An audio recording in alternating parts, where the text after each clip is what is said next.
Gibson, our committee officers, and then to our left we have Honourable Rob Sims, who's joining us today, Sarah Game, Honourable Connie Benares, Honourable Jing Lee, and also, of course, John Gardner here to my left, member for Morialta. Ms Thompson, do you have an opening statement that you would wish to make? I do, and thank you very much for the opportunity to appear before the committee, and I will make a short opening statement, and of course I'm happy to take questions. So I'm the Chief Executive of the Group of 8 universities, and I'm here today representing the views of the Group of 8 board. The University of Adelaide is a very proud founding member of the Group of 8, and like all Group of 8 members is a top 100 university and a world-leading research university as well. By way of context, the Group of 8 comprises Australia's 8 leading research-intensive universities. We undertake around 70% of Australia's university-based research. We invest $7.7 billion toward that research effort. Our research expenditure is 5 times higher than that of the CSIRO, and we receive over half of all business investment in higher education research. We have an enviable international reputation, with 6 of our members in the world top 50 universities, and all 8 are in the top 100. So these are facts which attract global attention from prospective students, from researchers looking to collaborate, and from industry partnerships looking to collaborate and also invest. By these measures and many others, we are, as I've said, the top 8 research-intensive universities. We educate 450,000 students. We employ around 50,000 people across the 8. We graduate 120,000 graduates annually, including the majority of Australia's doctors, half of Australia's PhD graduates, 55% of Australia's science graduates, and 40% of Australia's engineering graduates. All of the above and all of those statistics, I think, really go to the core of what we're here to talk about today, the merger process. But it is important for me to stress at the outset that the Group of 8 board has no position on whether the 2 universities should merge. That's actually not for us to advocate for, or to lobby for, nor to decide upon. But what I would say is that, given I was asked to appear here today, we do strongly perceive their reasons for doing so as relatively sound reasons, both for themselves, their students, and the national and South Australian economy moving forward. The Group of 8 has also, the board has also concluded that the merged university, should it occur, would likely maintain a Group of 8 level of research intensity and excellence. And on that basis, we wrote to the South Australian Premier, Peter Malinauskas, in March this year, indicating that should they merge, then it would be offered membership to the Group of 8. Essentially, this is because a merger of 2 such soundly managed universities would create scale and, importantly, quality at scale. South Australia has truly turned the corner from those post-State Bank collapse days, and I was a journalist at the ABC covering it back then, from Rust Belt to Brain Belt. We've had a significant focus on new industries, including defence, advanced manufacturing, medical technology, to name a few. South Australia is and will be the epicentre of the nation's defence push, with a strong role to play in delivering AUKUS Pillar 2, as you all well know. But that won't happen, and it can't happen, without a powerhouse research and education presence, and a merger has the potential to build on the existing strengths of the 2 universities. It would ensure significant opportunities for our young people and for the existing workforce, very importantly, to upskill. And it would also ensure that South Australia is well placed to attract the absolute best when it comes to research and researchers, as well as international students. And why is that important? We know that research has a direct economic impact on economies, and in South Australia, the University of Adelaide's research and commercialisation activities in 2020, which was work that we commissioned on behalf of the Group of 8, added almost $2.3 billion to the economy, the South Australian economy, as part of an overall economic impact of over $4.7 billion by the university. We also know that it is the Group of 8 which attracts the highest quality of international students and staff. We attract across the board around 1 in 3 international students who choose to study in Australia, and more than half of these are studying at postgraduate or a research course. So that's your brain gain in attracting those students. A merger will create a university of comparable size to others interstate and overseas, and that would place it we think, in a position to attract support and investment from government and industry. It would also be the first merger since the Dawkins reform, and the first of this scale. Western Australia, which has 5 universities, has started the process, and we know that scale makes a difference in Australia's current funding environment. Some have put the argument that big is not always better. However, in our system, it does matter. Universities like Yale, Princeton, Harvard, for example, they're smaller, but our universities don't have access to 50,000 people paying $1 million or the huge philanthropy. We get about 6% across the group of 8, and we get most of it from philanthropic sources. I'm also fully aware that the innards of education policy and funding are pretty dry reading for most, but that's my day job. And it does matter as it relates to this merger proposal, because successive federal governments have not funded university research as it logically should be. So we have a very distorted funding model when it comes to research funding in Australia. The only way to achieve successful leading research-intensive universities is through scale, and it's why we have huge universities. I can point to Monash University, one of the group of 8, 92,000 students. I mean, it's huge, on and offshore. And we can all argue that this shouldn't be the situations we find ourselves in, but it's simply the fact that is where we find ourselves. So just consider the data point that I mentioned earlier. We invest as a group of universities $7.7 billion annually into research. Commonwealth funding makes up around $3.7 billion of that figure. The remaining $4 billion comes from cross-subsidisation. Nothing wrong with cross-subsidisation in and of itself. It's the extent of that cross-subsidisation, and that largely comes from our international students. Investment in R&D in Australia is in free fall. Business and government investment in research is unchanged over the last decade, while higher education research spending on research is up by 43%. Virtually all of the increase in the national total expenditure on research over the last decade has come from increased university expenditure, and that's mainly 8 universities. So we are really picking up the slack using international student fee revenue, which is simply not a sustainable way to manage our system. And I think, as every group of 8 Vice-Chancellor would probably tell you, it's actually quite remarkable, frankly, that without having the scale, the University of Adelaide has done so well and has achieved so much. I know some of the members of the committee may want to point to smaller universities in Australia, and we have one as part of our membership with ANU, the Australian National University. It is without scale, but it receives significant additional Commonwealth funding, around $200 million, that the other universities do not have access to because it sits under a different legislative arrangement with the Commonwealth. I'd also like to address the ongoing University Accord process. I think you're speaking to Mary O'Kane at some point. I am aware of some views that were published recently that any merger process should wait until the Accord process is completed. The answer that we have to that is pretty direct. Why and to what end? The university's Accord process has drawn a line in the sand when it comes to participation, access and equity, and it should have done that. It's quite rightly identified key areas for reform as it relates to growing the number of students, not just going to university, but in a post-secondary education. Definitely should have done that. But it has been somewhat disappointing when it comes to research, how we're funded and how we spread that across the sector. And the only revenue measure in the Accord is a tax on international student fee income, which has a whole lot of other issues attached to it. What it hasn't done is substantively address the core underlying problem, which I've outlined, which is that distorted funding model where we have our national research effort broadly based, funded by our international fee income. There are no bold policy outcomes in the University Accord document around research funding. We desperately require research funded in a way that the nation and the community can benefit. And it hasn't really provided an opportunity for real systemic reform, the kind of reform, frankly, that you're interrogating through this committee inquiry. And I don't believe that the merger process, the University Accord process, is going to change tack at this stage. Bold higher education policy hasn't been seen in Australia since the policy which gave us University of South Australia from the amalgamation of the Colleges of Education and Institute of Technology. And in the meantime, what you have are 2 universities of excellence in this state, a state government deciding to carve out their own bold measures, and hopefully a way to, through that policy impasse, to deliver what is very important as it relates to research in particular, which is kind of what I'm probably focusing on. So thank you, and as I said, very happy to take questions where I can.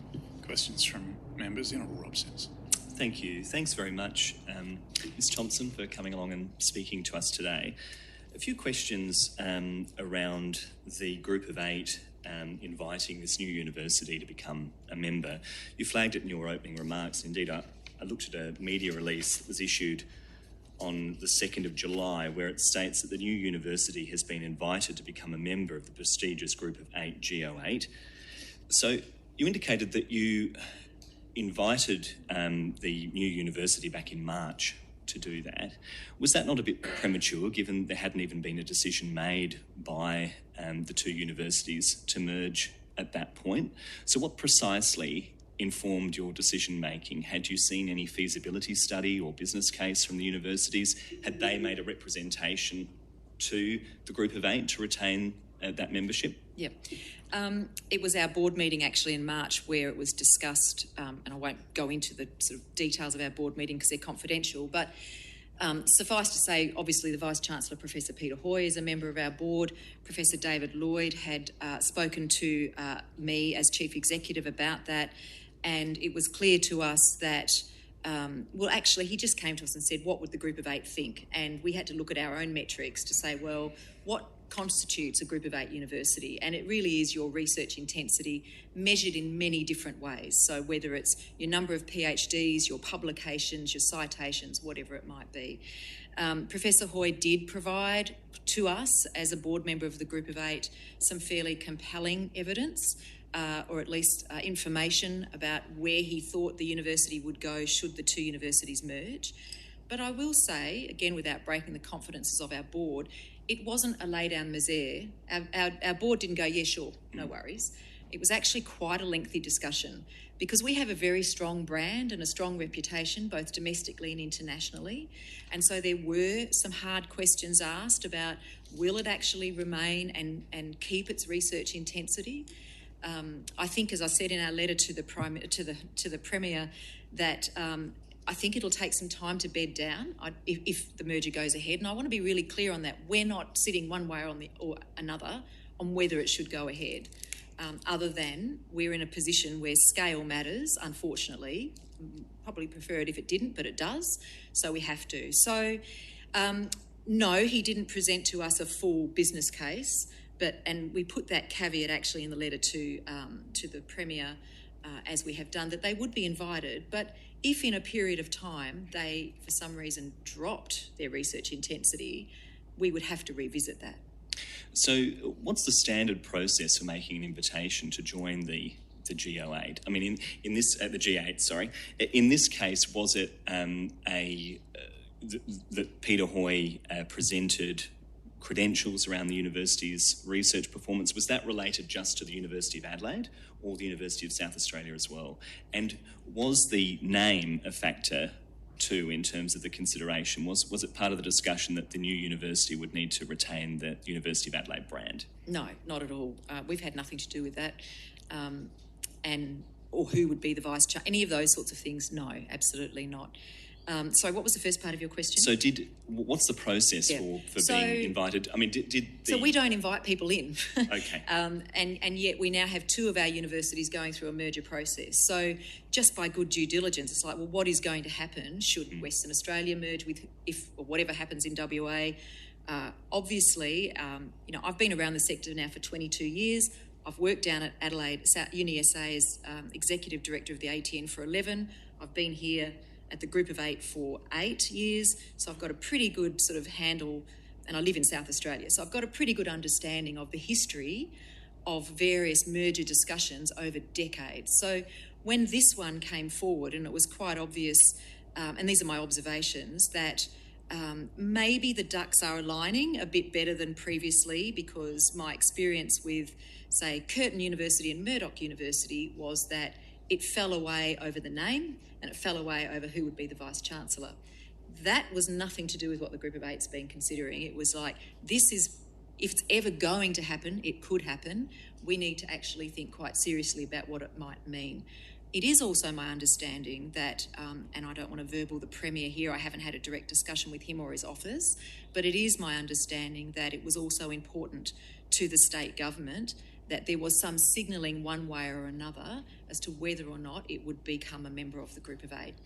In terms of the process, we've never invited anyone in. We get a lot of universities want to be part of the group of 8, but we've never been in a situation like this where we've had to invite anybody in. And just before I move on, and I'm conscious others want to ask questions, but just to really drill down, so what precisely did Professor Hoy present to the group of 8 to inform that decision that you made?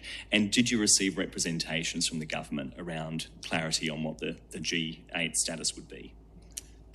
No, we got that second hand from the 2 Vice-Chancellors to indicate that would the group of 8 consider the status of a new merged institution, either as a member or not a member? The South Australian Government may be interested to know what we think. It was in that context. Okay. So there wasn't can we be a member? Should you? And then I put it on the board agenda at the request of Professor Peter Hoy, as he is a board director and one of my board directors, and he provided an overview, a verbal overview to the board in terms of where he predicted the university would go over a period of time. I do want to stress, though, that it was, and then he was out of the room while we had that discussion. Right. It wasn't a situation where the board just went, yeah, no worries. It just was not like that, because it's very important to us that we maintain our research intensivity and we retain that reputation as, which we are, the leading research-intensive universities. And did he share information relating to the University of South Australia or just the University of Adelaide? Just the University of Adelaide. So then, how could you make that assessment then if there's a whole other Well, he university did give us some advice on where, obviously, he and Professor Lloyd had discussed where they thought it might go. But based on what Peter had provided to us, I think we were fairly comfortable to say a merged institution, should it happen, could join the group of 8. But it needs to keep at a particular level of research intensity. And that's the level that the University of Adelaide is at. So that would be a dominant partner.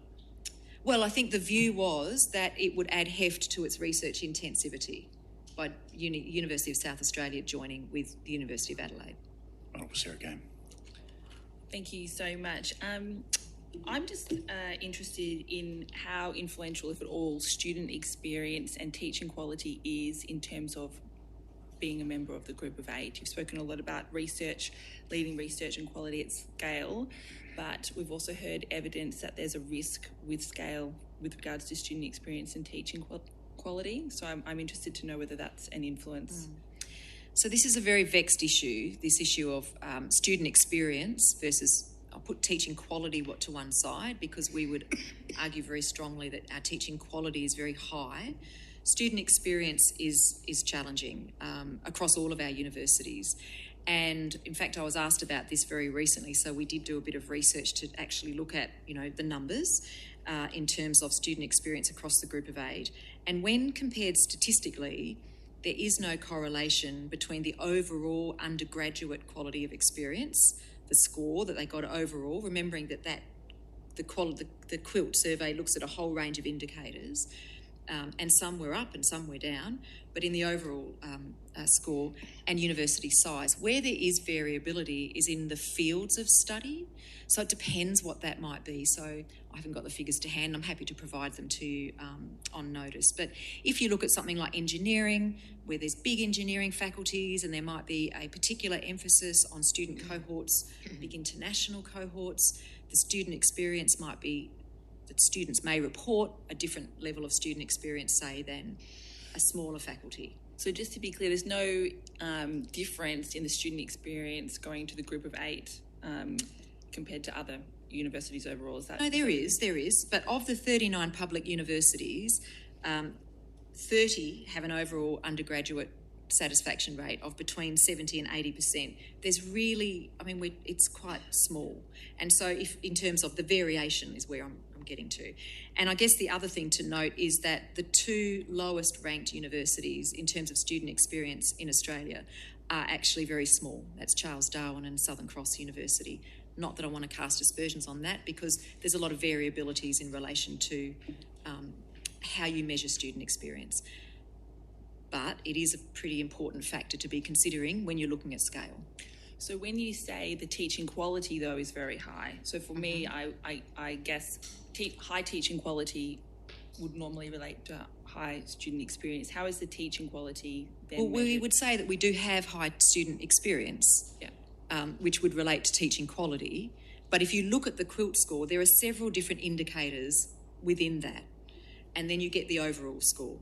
So I guess our argument is, I think our top universities are around 80% of student satisfaction, and our larger universities, I'll actually point to it, is 72.7%. So there is a I guess my point is there is very little variation between the size of the university and the student experience. So that's my answer. I understand. How is the teaching quality measured, just from my understanding, or is there data that we can see? Yeah, through the Quilt survey it's measured, but it's also measured through TEXA performance indicators, etc. So I don't know if the committee's been furnished with those before. It's quite dense data, but it's worth looking at in terms, and that's why I'm sort of hesitating, because we look at the overall score for student experience and we say, oh, I don't know, pick one, UQ 79%. But within that, there's a whole lot of different categories to get to that overall score. I'm just looking for some sort of evidence that student experience and teaching quality would remain high with a larger university, not just that research would be improved. Yeah. And I think we can provide that through the Quilt data, which is publicly available data. And then you need to make, obviously your own judgment as to whether that's high enough and where it sits. So there's a whole lot of variables in terms of how we measure student experience. And the individual universities would also be measuring their own student experience. Thank you. I've only got one more question. With regards to the Accord study, can you elaborate why that's not a greater factor? We've heard from some other submissions that there's going to be a significant change to the funding structure, that it may indeed favour smaller institutions. Is that an inaccurate position? I don't want to characterise it as inaccurate, but there is nothing in the Accord document, and I'm sure you can speak to Mary herself about this, but from our perspective, it hits all the right notes as it relates to access, equity, participation. The only revenue measure is a tax on international students. We're very concerned about that. And there's not really any particular emphasis around systemic reform. And so I guess we saw the Accord opportunity, as articulated by the current Education Minister, as what would universities look like in 30 years' time? And not just universities, but different providers, private providers, etc. There's nothing in that document which would give us a pathway to that. So the argument necessarily that we should wait and see what happens, at the moment there's nothing in there that would say why you should wait or whatever you decide to do. If that was the reason to wait, I don't think that's a good reason to wait. Thank you. Honourable John Gardner. Hi. In relation to your earlier evidence, you talked about for too long research not getting enough support from the Commonwealth, and one of the features of this proposition is a $200 million research fund for one institution. There's questions that have been raised about whether it's reasonable for one institution to have access to state government research investment and not the other, which would still remain. But just that being some context, can I ask if you can comment on the state of play around Australia with state government investment in research? I think that we heard advice there was maybe $30 or $40 million worth of different state government investments or engagements with universities at the moment in South Australia, but that's very much targeted at effectively fee-for-service work. What involvement should states have with research, whether or not there's a merger? Well, I think it should be significant, because the state is invariably a beneficiary, as are its people. And the history of research funding in Australia has been pretty poor, frankly.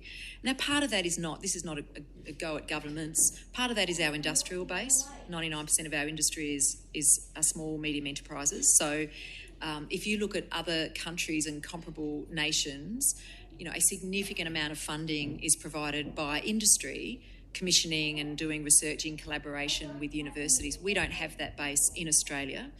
And we certainly don't have that base in South Australia, although there's a significant opportunity here, obviously, through defence and defence research. So if I think of examples where there have been exemplars of investment in research, I would probably point over decades to both the Queensland government and the Victorian governments over a very bipartisan commentary here over different successive governments of any particular shade. And what that has resulted in, the universities actually working together. So if I think about Melbourne and Monash and their biomedical precinct, that's received funding both from industry with CSL, from successive state governments. I can't give you the quantum, I can provide that on notice if that's useful. And you've got a major precinct there which is an ecosystem of startups, venture capitalists, research, students being able to go in and out and learn in the best environment they can. Similarly, in Queensland, in actually New South Wales with Quantum, between UNSW and Sydney University, a significant quantum physics precinct, if you like. So I think, look, I don't want to be drawn into, having said, though, that I know a reasonable bit about South Australia, and I know that we've got that precinct kind of happening. There is a significant opportunity for the three universities to benefit in whatever form that might be. And if there is a future fund of some description, I don't know the details of it, I think that would be almost a first for South Australia, as far as I can recall, and a pretty important one. Do those other states tend to have merit-based research grants available, or is it the investment in a precinct that multiple universities can engage in? So most of our research funding comes from the Australian Research Council and the NHMRC as the competitive-based research funding. There will be other things like the accelerator program, etc., but most state governments will fund an initiative as opposed to direct research grant funding. Not to say that doesn't happen, it does, but it's pretty small. But do I take it from your earlier advice that any investment in research, whether it's for a merged university or for all universities, whether it's for 3 universities, for 2 or for 1, that investment in research from state government it's at this time is welcome? Oh, absolutely. I mean, look at us nationally. I think we're 1.86% of expenditure as a proportion of GDP, below the OECD average. We need to get to about 3%. The heavy lifting's done by universities, not by business and not by government. And that's where we get this sort of distorted funding model that I talked about, where we're heavily reliant on international fee income. That's not a sustainable model, not just in a financial sense, but an ethical and moral sense. It is not sustainable. And so certainly I would never sit here and say state government should not be contributing to research, because it's a really important factor in terms of your economic productivity as well as the actual research that occurs. Honourable Connie Benares. Thank you. Ms Thomson, you just touched on overseas students and the concerns you have and risks associated with them. Can you elaborate on that a little and just talk us through the risks and benefits of relying or not relying on that overseas student base? So overseas students have a significant role to play, and really COVID ripped the Band-Aid off of the dirty little secret, frankly, that we are reliant on international fee revenue to fund our research effort. It's not like we just woke up and knew that. Our universities have known that for a long time, and successive governments have kind of walked away from funding. If we look at our overall funding, not just for research, we get around 30% of our funding from the federal government. So 70% of that funding has to come from somewhere else. It comes from students, it comes from international fee revenue. I talked about philanthropy being 6% for the Group of 8, and industry engagement, which has been declining. And so increasingly we have relied on that international fee revenue. And I think what's really important to note is international students have woken up to that as well.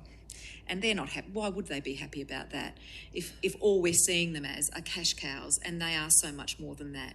So we saw during COVID, obviously, because of borders closing, the Group of 8 held pretty strongly with our international students, mainly because we're large, we're big universities with high quality, and our largest proportion of students are Chinese students. So I think it's around 73% of all Chinese students studying at a university in Australia, one of the 8 that I represent. There's a whole nother discussion about sort of diversification that you could go into there. So putting aside the finances, which is pretty hard because it's a major part of our revenue source, the other really important point is we have a skills crisis in this country. And we know, for example, during COVID, 30% of our medical fraternity are internationally trained doctors. we have a shortage. We can't get enough people to do medicine in this country, and we do most of the medical studies in our universities. Engineering, STEM, we won't have submarines. We won't have AUKUS Pillar 2 if we don't actually have more engineers and STEM disciplines. We have to actually bring that in, and as well as growing our own. Then you've got the kind of added complication of building your sovereign capability. So it's never, unfortunately, simple in university terms, but international students, and I'm actually flying off to China today, international students are so important for so many reasons, and it's not just about money. And in a state like South Australia, which, economically it's important, but what better way to understand our region than to actually be educating tens of thousands of students from our region? And 86% of them go back home, and they go back with that understanding of what we do and our democracy and our rule of law. So it's we talk about it in soft diplomacy. I actually think it's flipping over to a bit more than just soft diplomacy. And COVID's probably, as you said, brought that to its... Absolutely. I mean, it's not that we didn't know this as a sector, but it's now out there. So perhaps if I can ask you this, there's this notion that, build it and they will come, merge and they will come. But I think what we're learning now is that other countries are waking up to the fact that they've basically contributed to our universities economically to a larger extent that they should. My question is, if you were short-sighted in this, you could set a 10-year goal that said, well, we're just going to rely again on trying to get those students back and make up that 70% income. If we were to think of this as a long-term goal for the university, a 50-year or 60-year goal for the university, then we need to look beyond that reliance on those overseas students to keep feeding the income that we need to survive. Do you think that the universities have taken that on board appropriately in coming to this decision to merge so that they are not over-reliant on that? Do you think they've acknowledged that and realised they basically need to stand on their own 2 feet if they're going to make this work, and long-term they have a plan that's appropriate to make that happen regardless? I can't answer that. I would be offering you an opinion, which is not my role to play, about whether they have considered that. What I would say is that I don't know... Do you think it's risky if they haven't considered it? Yeah, but I can't imagine any university not looking at its both financial profile and where that money's coming from, particularly since COVID, because we know what happened during COVID. And as I say, we held reasonably well because we have a significant number of Chinese students, and they stayed with us, which we didn't and couldn't have predicted, frankly, but they did stay with us. One more, Chair, and of course it's not just COVID, isn't it? I mean, we've got a number of other there are other geopolitical considerations which should be at the centre of these considerations. But that sort of makes it even more important in a way. Yeah. We will never have, I mean, as I said, it's a little complex, but we don't have enough local capability to fill our workforce. We need to, we also are in a very challenging geostrategic, geopolitical environment in our region. So the best thing you can do is educate and have partnerships, not close the door. So growing our numbers, we believe, is significant, but diversification is also really important. And how you do that is also very challenging. So I'm a very strong supporter of international education for a lot of reasons, the least of which, frankly, is the economic impact. Do you think, finally, Chair, sorry, do you think we're doing enough on the visa front when it comes to that issue? So if we're going to retain those skills that we're bringing in, given that, obviously we want to be, as far as possible, training our own students, but if there is a reliance on those overseas students to fill workplace gaps as well, do you think that we've done enough from a visa perspective and so forth? I think we've vastly improved. We hadn't. 86% of international students go back home, and there is a very strong commitment from the current government that we keep not just more, but the right more. And the visa settings are a work in progress, but there is a very strong policy agenda from the government because we're reaching a pretty critical time in terms of workforce shortages. But we do have to grow our own. So it's a walk and chew gum strategy, right? It's not either or. It has to be both. Thank you. Member for Adelaide. Thank you, Chair. Ms Thomson, you would be well placed to, I guess, understand the extreme competitiveness that perhaps exists within the university sector, being the CEO of the Group of Eight. You've also commented in your earlier advice around the fact that quality at scale provides us, makes sure that we are best placed to attract the very best. In the private sector, with R&D being in free fall, that's obviously a concern. So, given South Australia is a smaller state compared to the eastern states, can you comment on how this will improve our competitiveness as a state against some of those larger institutions in the eastern states? Well, not just against larger institutions in the eastern states. I mean, I think at scale, it's an opportunity, and the universities are global players, but it's an opportunity to actually increase that global competitiveness as well, because research isn't local. Actually, Adelaide Uni is not competing with UNSW or UTS or UWA. It's competing with universities all over the world, as is University of South Australia in Flinders.